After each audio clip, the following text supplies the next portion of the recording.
الزمالك المصري يعرف فشل على المستوى الرياضي تو في الأعوام القليلة الماضية مقارنة بما يفعله الأهلي. ويا خويا وش عندهم حس؟ الزمالك معناها لسان طويل. لسان طويل. وانا ريت البارح هكاك مش بتركيز ماتش مع البيراميدز معناها بكل صراحه معناها هدف ساذج.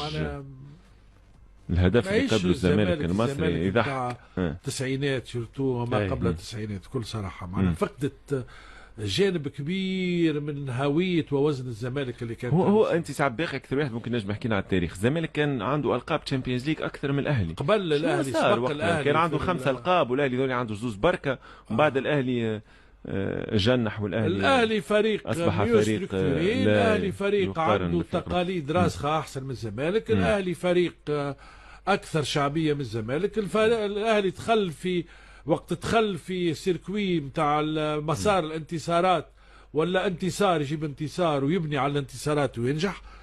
والزمالك فريق متميز بالبيرتورباسيون